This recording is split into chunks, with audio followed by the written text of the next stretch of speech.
So I couldn't let Warhammer 2 pass me by without doing anything in it, and for those of you who will immediately be wondering, no, it won't affect my scheduling for Third Age Reforged at all. That's still going to be every 3 days. This is just a little extra thing slotted in between. Mostly, if you want to see Warhammer 2 stuff, you should probably go and see what J Monster is doing. He's doing more stuff for Total War Warhammer 2 than I am, but nonetheless, we'll have a quick battle here because there is a lot to talk about with regards to Warhammer 2. Most of it I will gloss over, it has to be said, but for the most part, if you played Warhammer 1, you know what to expect from the multiplayer of Warhammer 2. It's very chaotic. There's a lot of hyper-organisation with regards to your army pick in the early game, but by the end of it, it all devolves into a big fist fight in the middle of the map most of the time. And I was thinking about doing nothing for Warhammer 2, but then, you know, this battle's pretty good. It's pretty, you know, there's varying tactics, and it holds itself together pretty well. Some Warhammer battles can be very quick indeed, but this one, 14 minutes, is honestly not too bad for a Warhammer battle. You know, it's very fast and furious indeed. And this is 3 Skaven armies against 3 Dark Elf armies. So we'll go through the Skaven armies first of all. One of my allies is, actually I can't see because, well, regardless, it doesn't matter. We'll go through all of the Skaven armies as a whole big group, and we have a lot of clan rats with shields and with spears. Now, clan rats are essentially, they're not the worst Skaven infantry. The Skaven slaves are the worst infantry, but they're still they're not too far behind. I mean, one of the mistakes I made in the first couple of battles I played as Skaven was I played them very, very aggressively. But you can't really get away with that like you could with the vampires and to an extent the greenskins, because the Skaven rout so easily. You have to be a little bit more clever with it. And one of the things you really have to augment your army pick with are these war machines and the artillery. The warp lightning cannons are essentially baby luminarchs, I would say. I mean, they're not as devastating as they are, but they still do the same thing, and they'll target one large target and they'll focus it down. So there's a couple of warp lightning cannons here, and then over here in my army I've got a couple of plague claw catapults, which of course, you know, catapult type artillery has been seen before in Warhammer. There's more clan rats, and then back here my general is a grey seer with the plague law of magic. The plague law of magic is a new one for the Skaven. You can summon up a lot of rats, and as Skaven you need to do that. You need to outnumber your enemy. I've got the Poisoned Wind Globadiers. These guys are anti-large missile units. There aren't very many of them, but they do a lot of damage very quickly, and of course that damage is poison based. We've got a lot of clan rats back here with spears and shields. Actually no, those are just regular. Yeah, so my ally had a lot of clan rats. Over here we can see the Grey Seer of Ruin, so he's got the other law of magic that Skaven have, and he's up on the bell. I can't remember exactly what the name is. It's like the Plague Bell or something. It's pretty cool. Obviously, unique mounts are something that Warhammer has a lot of. And then over here we have the Warlock Engineer to help buff our siege. Back here we've got the slightly more elite units for the Skaven. We have the Storm Vermin. This is the Sword and Shield variant of them. And yeah, this is, you know, they cost about 1,000 gold, so they're pretty darn good. They won't win against very high tier infantry, particularly from the elves, but they will still do a pretty decent job where other units won't. And then here's my particular favourite unit from the Skaven as of right now. We have the Doom Wheels. They're essentially chariots that stand much less chance of being stuck because they zap the enemies from the sides and to the front, so they have a much better chance of pulling through the lines. And then up here we have a Hell Pit Abomination. So this is basically the biggest monster that Skaven can field. We can see there that it looks pretty gruesome when you get really close up. This thing is very slow moving though, and it is very prone to being focused down, but it does have a few neat abilities which, if I do more Warhammer 2 stuff occasionally in the future, I'll go into in a little bit more detail. He also has Lord Skrolk, which is one of the legendary lords. He's the Spellcaster legendary lord with that nice big spell book on the back. He's also got the Skaven Slaves. These are the worst of the Skaven infantry. They are really quite terrible indeed. They will rout very quickly, but they will at least give you a few numbers to your army. And then back here we can see the bulk of his army. There's Rat Ogres, which are the monstrous infantry again. If you played Warhammer 1, you'll know the sort of thing these guys will be reminiscent of. Crypt Horrors, Trolls, and the like. And then he's also got some Night Runners. Slingers are, you know, they are the main ranged unit of the Skaven, and they will do a reasonable job. I mean, they are prone to being skirmished down, but they can stalk, so they can deploy close to the enemy. And then over here he also has some Storm Vermin with swords and shields, and with halberds, of course. Halberds are not quite so good against infantry, but they do have anti-large, so if the Dark Elves have brought a lot of monsters, these guys will be pretty good against them. And he's got quite a lot of Storm Vermin hidden here in the trees, of course. Now with the Dark Elves are somewhat different. They are a little bit more focused around maneuverability. They don't have much in the way of artillery. They do have the bolt throws, which are very good, but they don't have much else. Well, they don't have anything else, to be fair. So we have the Shades with dual weapons. These guys are the Vanguard deployment units for the Dark Elves. They're very good at sniping out Skaven artillery, I've noticed. That's the prime focus of them, and unfortunately they're not really on the right side of the battlefield to do that to our artillery, because our ally up on the hill has not taken any artillery. And over here we have the start of the Dark Elf army proper. We have the Cold One Knights. These guys are anti-large shock cavalry, kind of similar to stuff like Knights of the Realm. They do die kind of easily, but they are of course riding what look like dinosaurs, and these guys also make an appearance in the Lizardmen armies. Up here we have the Dreadlord with a sword and crossbow, so this is sort of a standard legendary lord for the Dark Elves, if I can get a nice zoom in on him. And then I believe also over here we've got a regular Black Dragon. We have the Black Guard of Nagarond, which I think are the strongest infantry unit of the Dark Elves. A Canite Assassin. I think I'm saying that right. I'm not sure. My Warhammer lore is even worse than my my Lord of the Rings lore, so I'll have to apologise for that. We have Malekith. I think that's how you pronounce that as well. He's the primary legendary lord for the Dark Elves, and of course he's got the helm. He's in the trailer, so you really can't miss him with his headgear. He's got Black Arc Corsairs and Dark Shards, the archers for the Dark Elves, obviously far better than the Skaven Elves, very similar to the High Elves in the way they work. And Black Arc Corsairs, of course, dual sword infantry, very deadly indeed. And then down here we have the sort of the prime bulk of the Dark Elf infantry line. So we have Dread Spears, again very similar, you know, just standard spearmen. Again, the High Elves and the Dark Elves do have quite a bit of, they're the most similar. They do have quite a few similarities, and also Dark Shards with shields. So again, if we look here, I do like the way how they like hold their shields and then like they peek their crossbows over the top. That's pretty cool. And then back here we have more in the way of the Black Guard of Nagarond. Again, these guys look very cool indeed. I do like the style of the Dark Elves. And then we have some Dark Shards with shields back here, more of them. And he's got a lot of archer presence, and against the Skaven that's not a bad idea. And also Witch Elves, these are very attack minded. They were in the trailer as well. And then they've got 2 War Hydras, which are of course monsters. They also have a breath weapon, I believe, which makes them somewhat superior to the Hellpit Abominations. And over here, just to sort of round off the Skaven arms, we have those Vanguard deployed slingers, and they're the Gutter Runner ones, so they're actually pretty decent in the way that they function. They're pretty good in melee as well. That's one of their stats anyway, decent melee combatant. But now, without further ado, we should get into the main bulk of the battle. So, now the sound comes in. It's been eerily quiet up until now, but as we can see from the sort of the deployments, we've deployed a little bit more down here in this wider section of the map to try and get our artillery to have its full effect, and they've deployed further up on this hill over here. So we outnumber each other on one front each, so it'll be interesting to see how this plays out. Now these slingers are hidden, so the Dark Elves will advance forward. They should lose in a skirmish battle to all of those Dark Shards with shields, to be fair. I do like how you sort of destroy the terrain as you move forwards. And as we can see up here, very quickly the Dark Elves were uncovered by the advancing Skaven. And the Shades, you know, they're not going to perform too well if they get overwhelmed. I mean, here we have the Night Runner Slingers, and the Storm Vermin are backing them up, and the Storm Vermin are a pretty decent infantry unit indeed. There is also the Plague Priests as well, with the ability to spread plague. But I haven't actually used them as of yet, so I can't exactly say if they're worth the increased cost. Down here we can see the Slingers. They're very fast, so they will be able to get away from the advancing Dark Elves. They will be able to skirmish them down, but more significantly, we have the artillery batteries of both myself and my ally. We have the Warp Lightning Cannons letting loose their volleys. Again, it's going to be interesting to see what they're actually going for, and they are going for the Hydra. You know, they will always go for big targets, this kind of artillery. If we can, the Plague Claw Catapult will be good at trying to thin out these infantry ranks. So down here we have a definite advantage already. The artillery is going to be able to force these guys into full retreat. However, it's going to be a slightly different story up here, because they have deployed most of their really good stuff up here. Again, the Shades were caught out a little bit, but they were able to retreat a little bit more. The skirmish fight over here is not really going to go in either one's favour. The trees will offer a good amount of cover to both.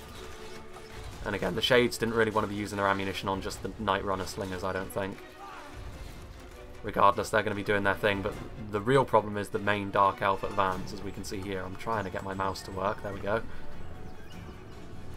And again, Malekith, he's going to be able to use his spells to good effect. He's kind of like, he reminds me a little bit of Manfred in the sense that he's not really a melee lord, but his flying mount does give him a good deal of presence on the field. He's probably slightly better than Manfred was at launch as well. Was never a big fan of using him. Always a bit more of a fan of, if I was going to go for a flying lord with the vampires, always a bit of a fan of the Strigoi Ghoul King. But Yes, I'm trying to sort of form up my artillery, and again, down here the Dark Elves are always going to struggle advancing into the Skaven artillery battery, and that's how I've noticed you have to play the Skaven. You have to be aggressive to a point. You have to draw your opponents in with the artillery, and then overwhelm them quickly when they're in range, because as soon as the archers get in range, that's where the Skaven have got their blind spot, if you will. The slingers are decent, but they're nowhere near as good as the other skirmishers that the elves can bring. And until the other factions get added, that's going to be how they play, because really all the factions have got their own things that they're good at. Until the factions from Warhammer 1 are added, it won't change too much. The Skaven have got the artillery advantage over everyone in Warhammer 2, but that will change when factions like the Dowie and the Empire are added. Then the Skaven won't have it all their own way at long range, but then their monsters will come into it a little bit more. Whereas at the moment their monsters are a little bit more easy to deal with compared to some of the other factions, in particular the Lizard Men. Their dinosaurs are quite deadly indeed. Now the Hell Pit Abomination is back here, and we can see that he is the target for the breath weapons on the dragons. And again, this is the problem with the Hell Pit Abomination. It's so easy to focus down. I've noticed. I've tried to use it twice, and neither times it worked out. And again, the shades are coming in. Back here we can see that actually we have the Dreadlord has landed in here. That's a bit of a ballsy move, because these Storm Vermin with Halberd, you know, they will win against a single Lord on a dragon. Bit of a gutsy move indeed. And then down here we can see the Cold One Knights. What the hell's going on? Never mind. So yeah, they're going to charge downhill into all of these Skaven Slave Spears. Oof, and what's this going on here? That is, I believe, a spell from the Grey Seer of Ruin, my allies general, right through the Cold One Knights. And if they stay in melee too long against Skaven Slave Spears, they will lose too many men for it to be worth it. The artillery bombardment is still going on down here. The Dark Elves can't really advance at all. But up here, the Dark Elves are in full attack. And they are gaining the upper hand to a point in this battle. The Skaven up here are sort of all trying to retreat into the woods, so the Elven ranged advantage is blocked somewhat by the trees. Shameful display. Well, Skaven slaves are never going to have a particularly proud display, as it were. But again, if we go into these trees, you can see that there are rat ogres and such back here, so they're trying to draw the Dark Elves in, but back here it's hard to see how the Skaven are going to win up here on this hill. Down here, however, we do have a distinct advantage. My Plague Claw catapult is firing uphill, getting a direct hit on those Dark Shards. These are just standard ones though, without the shields. There are the Black Ark Corsairs. Let's get a more of a close-up on these guys. So they have like dual cutlasses, and then we have the Blackguard of Nagarond with their very fancy halberds. So I'm trying to get as many catapult shots off as I can. That was a very nice hit. Again, they may only be spears, but the sheer amount of kills we're getting means it's going to be good in the late game when we start spawning up extra units of rats. Our ally, meanwhile. Looking here, this was the Assassin, I believe.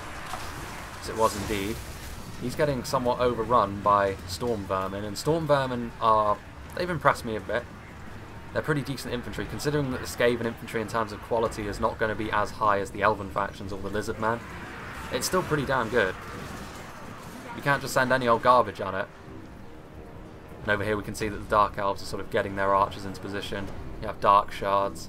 Well, I say archers, they're actually crossbows. But they're going to get up onto this hill and try and fire down, and unfortunately that means I'm going to have to retreat from this cliff, because all of my units, if we look here, the Dark Shards, he's going to have a clear shot at all of my units. If we look up there, that's a pretty neat sight, isn't it? It's a nice screenshot. Now, as we see, the Warp Lightning Thrower still going after this Lord up here. This is Marathi, actually. I missed this one. Must have been hidden. No, actually, that doesn't make sense.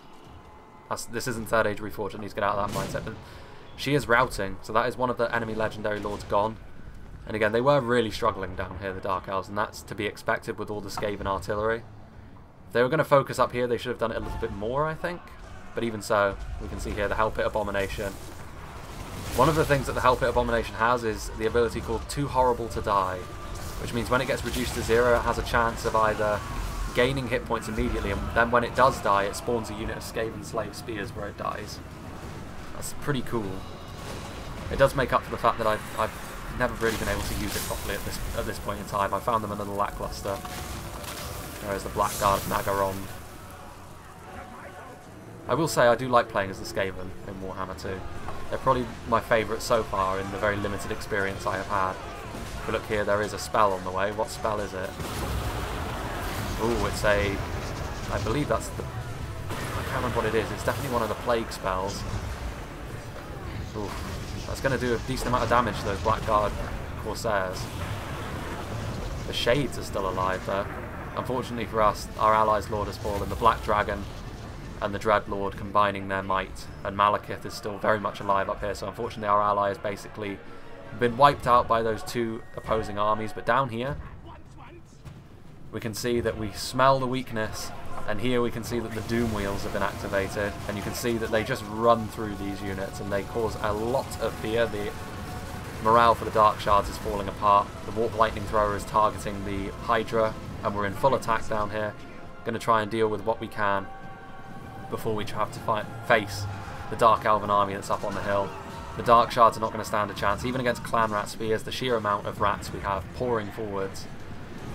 And even the Black Guard of Nagaron, 2 units of them, they're having to deal with so many rats.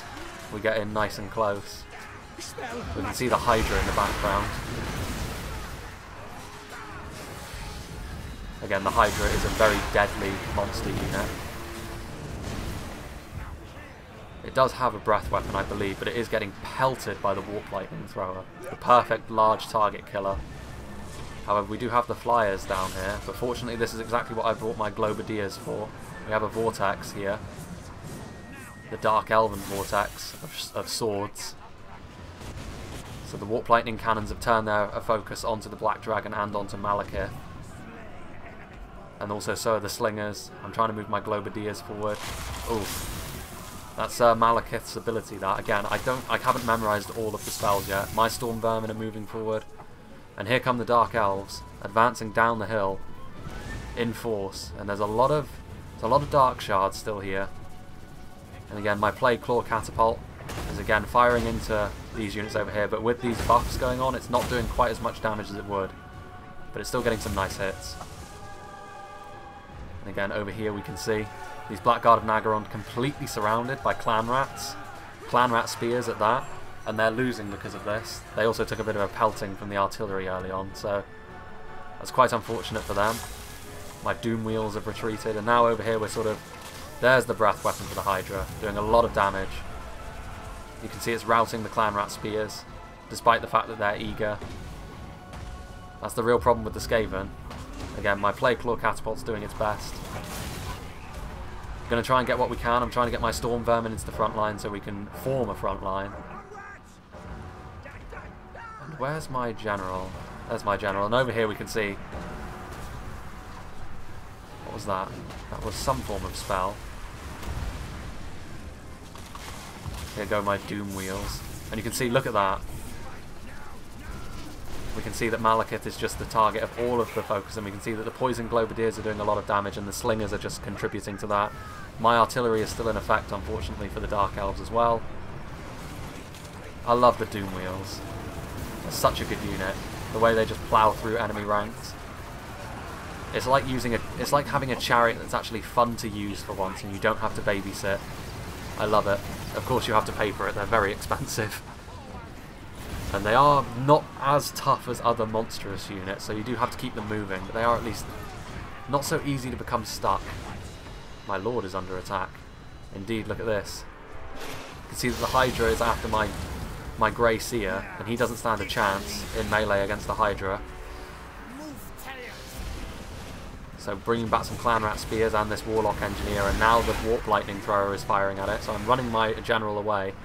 Unfortunately over here, because of the return of the other Hydra, the Black Guard of Nagaron were able to be victorious with the Dark Shards over the Clan Rat Spears, which are now running away. There's also Witch Elves, so the Dark Elves are coming around again, although the sheer amount of Skaven we have. And again, I'm trying to run down all of these archers with my Doom Wheels. And the Doom Wheels are being very effective again. There's the Zap ability again. Just fires off when you get close to an enemy. I believe this is the buff. The Plague buff. It gives you poison damage, and it makes you do a hell of a lot more damage against enemy infantry units. The Blackguard and Nagaron not going to stand a chance against all of these clan rats and all of that storm vermin. These slingers are still in the fight. I'm trying to run my Globadiers away because this Dark Elven sort of flank is going to be difficult to deal with. I'm throwing my globes into the Witch Elves, but it's not going to kill them quickly enough, unfortunately for me. Again, we've still got Blackguard of Nagaron. Unfortunately, we've still got Dark Shards down here as well. Can't be helped. Our ally's Lord has fallen. I believe that was the one on the Plague Bell. Yeah, so you can see the wreckage of it over here. And that's what happens when you send a Spellcaster in against elite Halberdier infantry. But we do have Clan Rats and Storm Vermin over here. Actually, no, just standard Clan Rats, it looks like. But still, there's enough of them to hold them off for the time being. Where are my Doom Wheels? There they are. Running around. Again, if we look here, they're in column formation and they're just going to plough through these Dark Shards. No, it's too late to run away now. I love that. Meanwhile, I have fallen back my Storm Vermin to deal with the Witch Elves. Over here we can see that this is another thing that Warhammer 2 has added. My units are frenzying. They're out of control, which means they won't listen to my orders. They will stay in melee and they will fight, but that's fine because they're pinning down the Witch Elves for my Storm Vermin to deal with. The Dark Elven units keep coming back, and this is of course a feature of Warhammer. There's a lot of routing and rallying again. Hey, and there it is. A cave opens and opens up to reveal more rats, but of course right at the end, and we had one. So let's end that replay. So it was a close victory. In the end, we were able to just make the artillery, and again, I think the Dark Elves, if they wanted to go up on that top bit, if they committed all three of their armies up there, they would have been far better off. Trying to minimise the Skaven artillery is how you fight against them, and if the Shades had been on the other side, they might have been able to deal with the Warp Lightning Thrower, and then we wouldn't have had much of an answer for those Hydras, but coulda, shoulda, woulda. And of course you can see my Doom Wheels were my best unit. I love the Doom Wheels. Again, this Catapult got more kills, but I feel like the Doom Wheels were more of a factor in that fight. And again, most of my Clan Rats did terribly, and my Storm Vermin did slightly better. We have a look at Combat M's army. His Rat. This was the guy that was trying to sort of deal with the two Dark Elven army push at the top. You know, his army got kind of flattened. His Hellpit Abomination only got 5 kills. That's a pretty awful return for 1800. But in the end, he did sort of bog down the enemy. And then the other Skaven army that was down with me, he had a lot of lower tier units in addition to the Warp Lightning cannons, which they didn't get many kills, but they were on big units. So that's all that matters really. And then down here we have Captain Harlock. You know, he had a lot of archers. He had his Blackguard of Nagaron, which did okay. His Lord did very well. Malekith did very well. Again, this is another infantry and archer heavy army with the Cold Ones and the Dragon. They got a lot of kills, as you would expect, against the Skaven, but ultimately it wasn't enough. They really needed to deal with the artillery early on, and they didn't. So yeah, that's just a quick little Warhammer battle there. Again, mostly J-Monster will be doing those, but occasionally you might see them pop up. But if you do, it's not going to be impacting on the Third Age Reforged schedule at all. It'll just be an extra little thing. Because I do like playing Warhammer battles. They are fun, but they are also very fast, as it were. And also, you know, I don't feel as knowledgeable about Warhammer as I do about the Medieval 2 mechanics, so I don't really feel like I'm in a position to critique too much, especially as I tend to, like, of all the battles I've played, I've won 4 out of, I think, 15 battles so far. Pretty much all of them have been team battles, admittedly, but I'm not great at Warhammer 2, so again, I don't really feel like I'm in a position to criticise. But even so, this was fun, and again, if you do want me to do more Warhammer 2, I will, but it won't be at the cost of Third Age Reforged. So I hope you enjoyed this, and I hope you'll join me for whatever's next.